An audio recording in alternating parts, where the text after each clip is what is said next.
Hey, hello everybody. Welcome back for another video.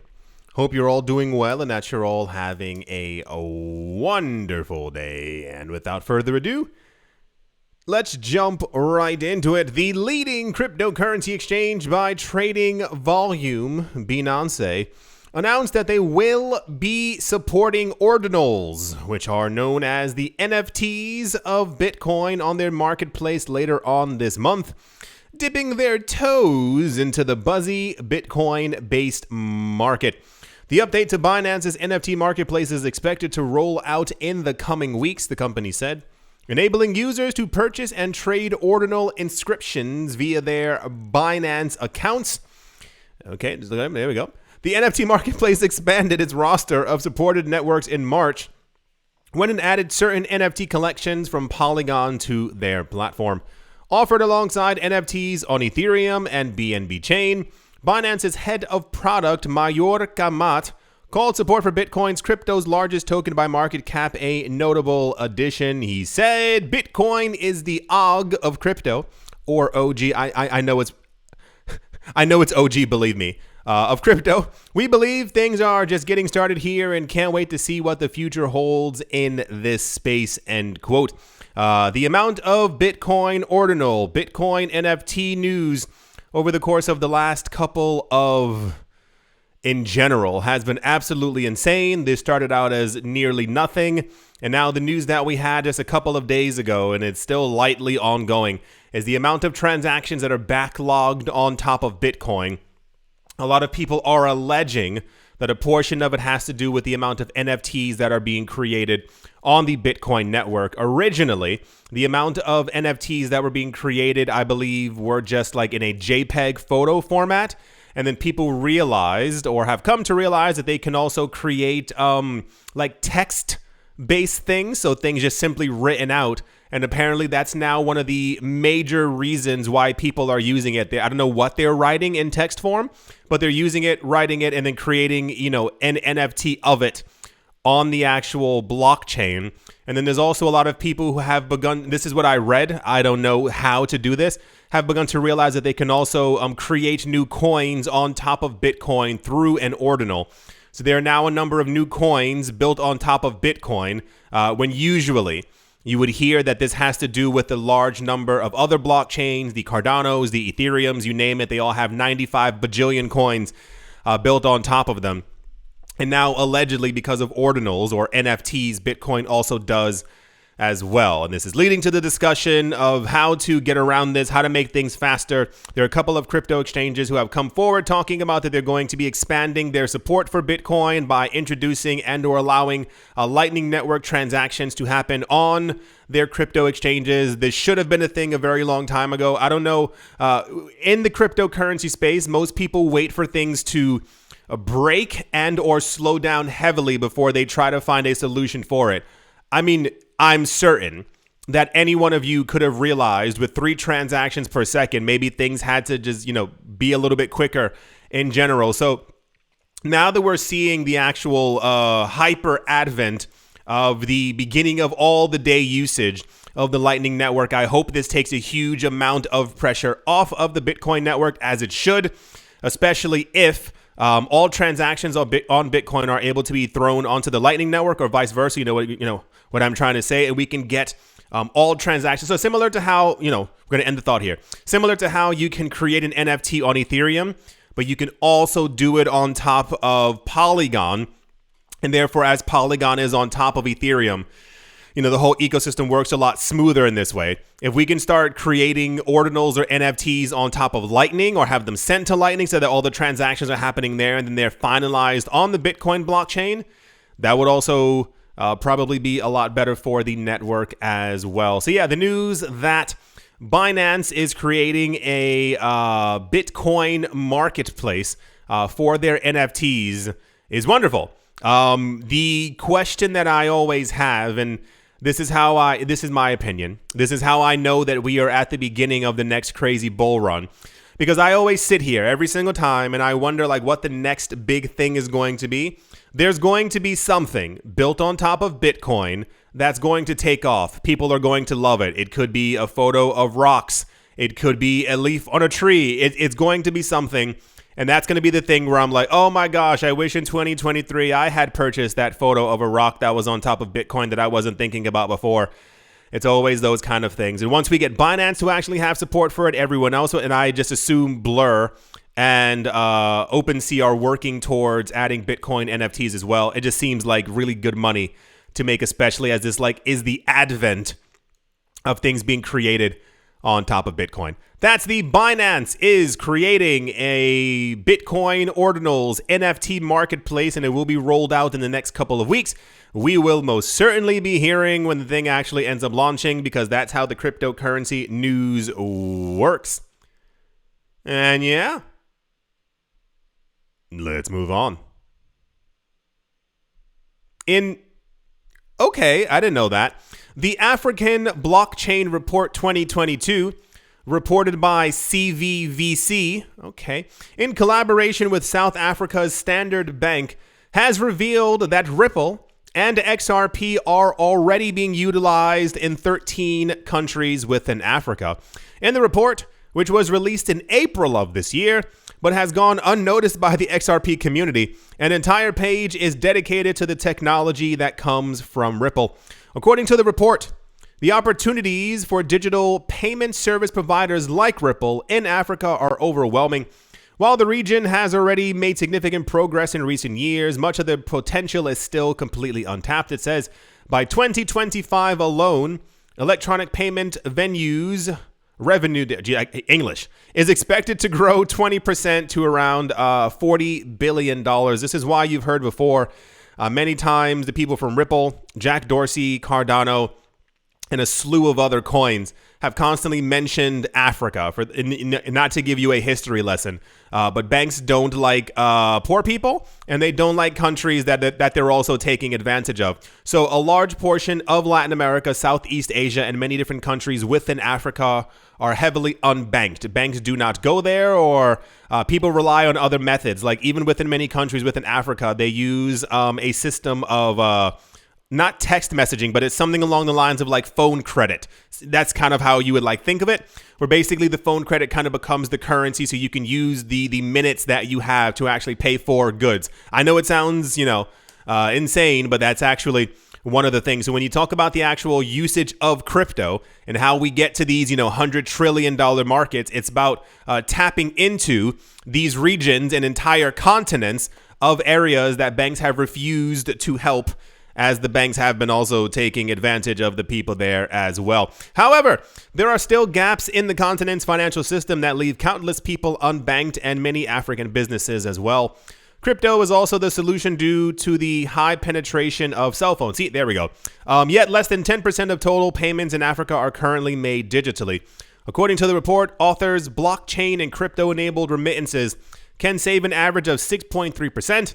And in sub-Saharan Africa, 8.4% in fees compared to traditional methods. It's such a wide topic. Like, you would literally need hours to be able to dig into the idea of this. And it's something nearly as simple as, when I talk about the actual adoption of blockchain and decentralization, if we could somehow get people just in Latin America and in Africa and Southeast Asia to understand that, not only can they have a completely different way of transacting that will always work, that won't shut down, that's also decentralized, that isn't controlled by their government, that isn't tied to their government's currency, and they won't have to wonder, will my government's currency inflate by 4,000% over the course of this year? Like, this is kind of it, but it's like, how do you tap into these regions? Because a lot of times when we do hear about these companies who are moving into Africa and or Latin America, it's usually like a years-long process where they're getting paperwork done.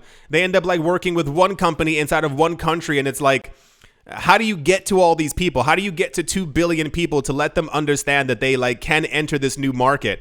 Because, one of the benefits, of course, would be that our prices would rise, but they would also benefit from it as well. Like, there are huge benefits to having other people around the world also become rich and or have more money. It releases tensions that would normally be there, but also this is how you create other brand new economies. There's a difference between you having an idea that you want to start a business, build a home, or like create something, and you have $3 in your bank account, or you have 75,000. There's a huge dramatic difference, and this is kind of the anyway. Moving along, so apparently it goes. There's apparently a map, and it shows that in Benin, Burkina Faso, Ivory Coast, Egypt, Ghana, Kenya, Mali, Nigeria, Senegal, South Africa, Togo, and Uganda. This is apparently where XRP is actually being used. And there's a little map right here for those of you who aren't looking at it. It's the 13 locations we just said where Ripple currently is. I don't know if they have offices there, but we know that XRP and on-demand liquidity, which is the system that uses XRP, are actually there. Yeah, very fascinating. And it's understandable that a lot of, the communities of a lot of these coins, you can't remember or see everything. There's always brand new news constantly coming out. But I want to reiterate that regardless of the lawsuit against Ripple from the SEC, amazing things are still happening. And this is why I got and always get a bit flustered when we hear the foundations of coins and or crypto exchanges being like, you know what, SEC, if you don't get it together, we're going to leave. And it's like, just do it. There are billions of other people on this planet. There's so many other places where your company will thrive, like absolutely thrive. This is why last year when we heard that Ripple was also in the UAE, I'm like, guess who's about to become super rich? Like this is you have to find other systems. You have to find other places. So if the US isn't treating you right, go somewhere else. You can still make money around the world. We have the internet. The authors wrote that both financial institutions and individuals will benefit from Ripple's modernization of the African payment system. They said Ripple's payment solution, on-demand liquidity, enables organizations to settle global payments in real time at a fraction of the cost without tying up working capital and destination accounts.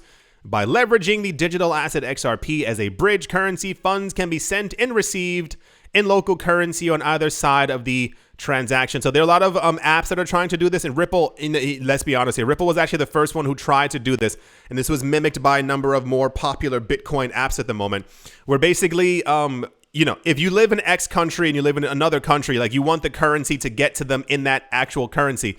So XRP basically serves as the literal bridge. The home currency touches XRP. It gets transferred in XRP, but then when it reaches the other destination or the other border, it is then automatically reconverted back into the fiat currency of choice for the person. But XRP is still being used to actually move this. I think the other app is called Stripe, on a zebra. And that is also another one that uses Bitcoin in the exact same way. So yeah, cool. There are apparently 13 countries that we just simply did not know of who are also using XRP. I don't know to what extent, but they're using them. Yeah, what's this one? Oh, that's also something else. Okay, cool. Yeah, that's the Ripple XRP being used in other places around the world news. And yeah, let's move on. Next up, a recent post from one of the admins of Shiba Inu Telegram channel revealed that something big is coming this month. Wow. One of the group admins of the Shiba Inu platform indicated that some major announcements are coming this month about the Shiba Inu Layer 2 scaling solution. The pseudonymous poster, who goes by the name Someone Smart Maybe, that's literally their name, announced this on the Telegram platform over the weekend. After further discussion from the Shiba Inu Telegram group, a member known as Dinesh asked whether investors should expect any good news from the management behind the Layer 2 blockchain. Reacting to the question, Someone Smart Maybe wrote, very, very soon, revealing that the management is close to announcing good news for the Shiba Inu Layer 2 scaling solution. And here's the text message of it right here. They wrote the word yes and like the emoji with the hearts next to it. And then there's like other faces. Someone Smart Baby said a lot of exciting announcements will be made this month. When he was asked to reveal more information about the new development, the admin urged members of the community to wait for more announcements from the Shiba Inu management, but did not disclose anything further. They never do. They said we have an announcement in the coming weeks. They're not going to be like, okay, fine. 4 weeks away is very far. Let me tell you right now. Shiba Inu has not been in the news as much as it previously used to. Shiba Inu, for those of you who don't know, was in the news every single gosh darn day. I wish I was joking. It was either Coins are being burned and other companies joining in to burn the coins. They're trying to make a metaverse. They're making a layer 2 solution. They're trying to get NFTs. You name it. I mean, Shiba Inu was like the it coin for a very, very long time. They always were in the news, even more so than Dogecoin, who typically made it into the news whenever Elon Musk was wearing a t-shirt or eating a burrito or something like that. So cool. Wonderful. I hope that community gets some good news very, very soon. What? I do not know, because, question marks and all that other stuff. That's the Shiba Inu, Shibarium. A layer 2 scaling solution will be getting some exciting news over the course of this month. News. Wow. Yeah. Let's move on. In what was by far one of the most popular news stories out there, and I don't understand why at all, Seattle-based cryptocurrency exchange Bittrex, along with 2 Malta-based Bittrex entities and an affiliated entity, Desolation Holdings LLC, have filed for Chapter 11 bankruptcy on Monday. Bittrex Global GmbH, a Liechtenstein-based global entity, is not included in the filing. The company has over 100,000 creditors, that's a lot, with estimated assets and liabilities around 500 million to $1 billion. That's a lot. That's a lot of liabilities. That's a lot of money. The filing comes after the SEC accused Bittrex of non-compliance with securities laws and failing to register with the financial watchdog. Why not just whatever? The SEC alleges that Bittrex took at least $1.3 billion in illicit revenue from 2017 to 2022, failing to register as a broker-dealer, exchange, and clearing agency. In April, the SEC charged Bittrex Inc. and Bittrex Global with operating an unregistered securities exchange. In October, the exchange received charges related to the Bank Secrecy Act violations from the OFAC and FinCEN, and agreed to pay around $29 million, none of which will be actually going to anyone who was affected by this. This will only be going to the regulators. That's corruption. OFAC is the largest creditor in Bittrex's bankruptcy filing with $24.2 million, followed by a crypto wallet with a $14 million claim. FinCEN and the SEC are also listed among the top 50 creditors. That is very Black Mirror-y. Anyway, so yeah. I guess this is it's not the conclusion. It's more of another step on the ladder of ridiculousness. Bittrex was a popular exchange back in like 1982 or something like that. They haven't been really popular for a very long time. This is another situation of where the SEC is getting people in trouble because they're like, you did something in 2017, as opposed to telling them when they're actually doing something wrong. I think one of the main issues had by all of this is that apparently I think that this has also been alleged against Binance, is that they're allowing people in other jurisdictions who shouldn't have access to crypto, and therefore this could, violate money laundering, whatever nonsense you kind of want to throw out there. So, this is another one of those situations where there's like super other crazy news that's actually happening. And then lo and behold, this ends up making the most popular news. Bittrex US files for Chapter 11 bankruptcy protection. Bittrex files for Chapter 11 bankruptcy after SEC legal battle. Bittrex Inc., Bitcoin and crypto exchange files for Chapter 11 bankruptcy. I don't know why sad news always makes it into the popular news in the cryptocurrency space. Remember last year where like every single time that any company was like firing people, that was the most popular news story. Like Google just fired 25% of their staff. Did you hear Amazon 15% of Amazon staff is gone? And like there'd be like 9 different articles about it. And I'm like, it doesn't even really pertain to crypto. I just don't understand. So at least this one is like lightly crypto, but it's still like I hope that in the future, should I ever make a business, that I am never $500 million in debt. I think that would be nearly soul crushing. And I find it very interesting I want to understand why companies always end up such huge amounts of debt and then still go belly up. Is there no way to simply just have the capital Do we continue to have to live in a world where you need to get terribly in debt to be able to do everything? That doesn't sound very productive for the future of anything. That's the Bittrex. Apparently, I assume they're no longer doing business in the US, and now apparently they have filed for Chapter 11 bankruptcy. So, yeah, that's the Bittrex bankruptcy news. Little sad. And yeah, let's move on. Also, I think maybe people have read this incorrectly, but just bear with me. The approval of the national blockchain policy for Nigeria has left the nation's crypto community over the moon, as it signals room for more developments in the nation's crypto industry. Some local experts have expressed their opinions about the implications of the new policy and the blockchain ecosystem within Nigeria. Nigeria being, I think they are the largest crypto economy within Africa. They are constantly spoken about. They're basically like the Brazil, if you will. Brazil being like the hotspot for crypto within Latin America. They have all the rules. They have all the regulations. Their governments are buying up Bitcoin, you name it. And I think Nigeria is meant to be like the mirror image of that. The government of Nigeria approved a national blockchain policy during a meeting on the 3rd of May. A policy draft stated that blockchain and decentralized ledger technology would facilitate the development of the Nigerian digital economy.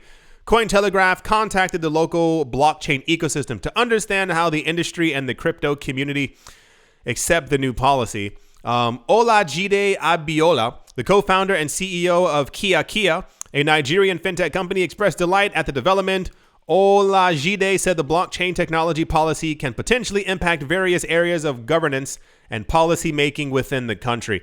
He further stated that if the blockchain policy is leveraged correctly, it could help manage digital identity, create a tamper-proof digital identity for citizens to authenticate and access government services securely. With the proper regulations, blockchain technology could also impact e-payments and billings within the country, Olajide stated. And I know when a lot of people, especially within crypto, hear the term like digital identity, I'm gonna be completely honest here. A lot of people do get a bit weary, like they don't want a digital identity. I don't know how to break this to you. You know how when you buy a new computer and it's like, hey, welcome to Windows or welcome to Apple. Hey, enter your email for us, and you enter your email, that already begins the start of your digital identity. When you tap your phone, when you use your phone, when you go on Instagram, they ask you for emails and stuff for that. Everything you do is already tied to a digital identity. It's just there isn't a streamlined version of it. So you are digitally identified through your IP address, your phone. You realize Google Maps always knows where you are, because you've typed in your email, this is identified as you. If you ever look at, Google actually knows what home is, because the algorithm sees over the course of a 5-day, 10-day, 1-month period, between the hours of 8 p.m. to 7, 8, 9 in the morning, you are in the exact same place. So it ascertains that this is you, this is your home, this is where you live. I know it's very creepy, but that's the world that we currently live in. The idea of a digital identity is meant to kind of streamline all of that. So as opposed to you having the ID or the passport that's in your wallet, you would have something that's simply on your Apple Watch or your phone that would have your information all there, everything that you've kind of done, as opposed to it being in 1,000 different places. It would simply say, hey, this is me. It sounds dystopian, but we're currently already living in a dystopia. So just kind of just go on a little bit further from that. One of the other ideas is it's kind of like a China-esque thing, where if you look at the history of China and how they developed from the 1990s to around where they currently are right now, they actually breezed past the idea of using checks, which is still a thing in many different countries, which is very weird. Using checks and also using a card, because their economy developed at a point where QR codes began to gain rapid popularity. So there are tons of people, nearly everyone in China, they don't use cash, or they simply use their phone or QR codes in some sort of way through WeChat, which is an app that kind of is their digital identity, so that when you're able, like there are even people who are without a residence who are who's sitting on the sidewalk. They actually have QR codes around their necks. As insane as that sounds. So the idea is that for a large portion of Latin America and of Africa who were left out of financial services by larger banks and therefore never might have gone through the check portion of history, and also the having a card to be able to swipe it and or tap it. I know there are places in Africa, I'm not an idiot, I know there are places in Africa that do use cards and or tap them and have had checks, but I mean for the vast majority of people in these unbanked communities. And the idea is that they will simply jump over all those things and move directly to a very digital world, a digital future. This is once again why you keep hearing from Hoskinson and from Garlinghouse and Jack Dorsey and all these other people that Africa is the future, because they will simply not have to go through all the growing pains of all the other systems. They'll jump to a brand new one, and therefore they would jump simply from having a brick Nokia phone and transferring phone minutes between each other basically to a cryptocurrency digitized world. Anyway, back to the topic. I saw a lot of people being very excited about this, and it's not that I'm wary. It's more of a, like, this has to be done correctly. This needs to be done in a way that if you are it says it somewhere around here that the decentralized technology would bring Nigeria into the future. We need to know that. I'm not in Nigeria, but it's more of a people in Nigeria need to be adamant that this is going to make sure that it is not more oppressive to them, that if there are going to be government services that are going to be used, that they be used in a decentralized manner or on a decentralized chain, such as Bitcoin, to store records or to store things on Ethereum, i.e.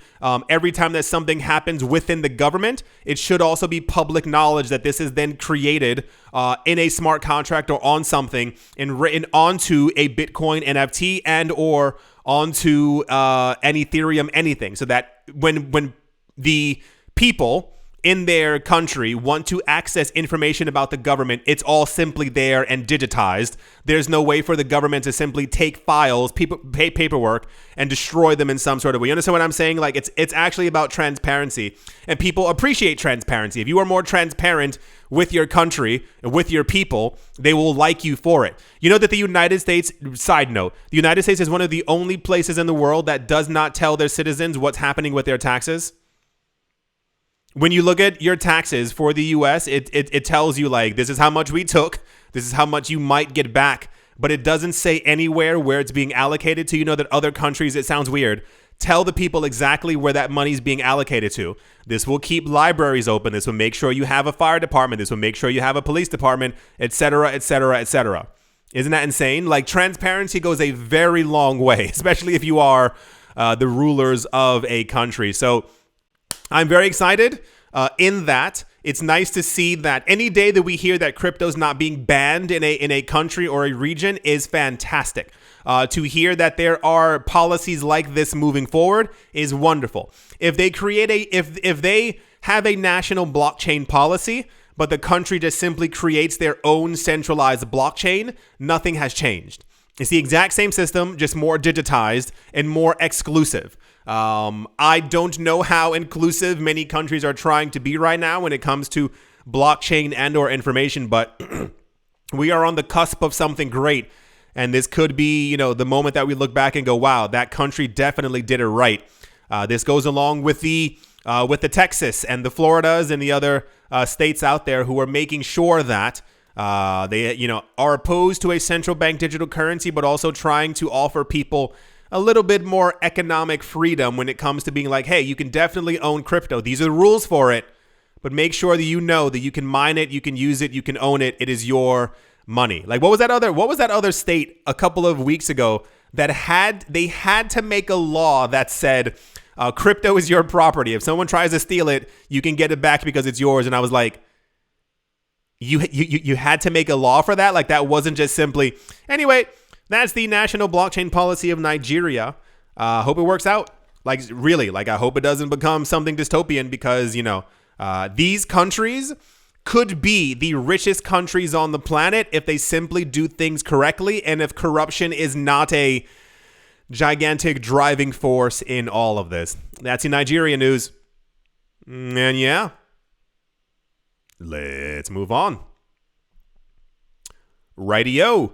I do hope that you've all enjoyed. I do hope that you all are having a great day, morning, afternoon, evening, wherever you are, wherever you might be. I do hope it's absolutely fantastic. As always, sorry for screaming. As always, a very special thank you to my Patreon supporters, Jim, Jimmy Jim, American Crypto Academy, Martin Story, I said Modi McMoatmace, Bodie McBoatface, Sam Ratter, Dotha Diddy, Manny Cryptos, Crypto Gambino, Auspicious Agile and Blockchain, Jamie Saad, and let's move on. Empire Queen, Roman Gable, Bitcoin, Ben Arachno, Dave the Dealers, and Captain Summon, Z-Way Lake, Mobarazi, VB Nerd 21, Lauren De Silva, Quarterbitty, Troy, Olga, Space Case, Nina Miracle, Pattern, Nelson, Navarro, Williams, Utopia 569, Moonman, High X, Arpinos, Roman Jones, Harsin, the Animal Reader, Bibliophobia, Adam Grace, Wise Night Owl, 242 to the World, Bankroll Network, Crypto Artist, Coldy 3D, says Suna, Paxis, Jim Gardner, Jimmy Fox, Minting Coin, Jester Crypto, Any 7 is Mouse Corner Stab, Bake Me a Cake, Tigger, Matonisa, and on Crypto with Lionel.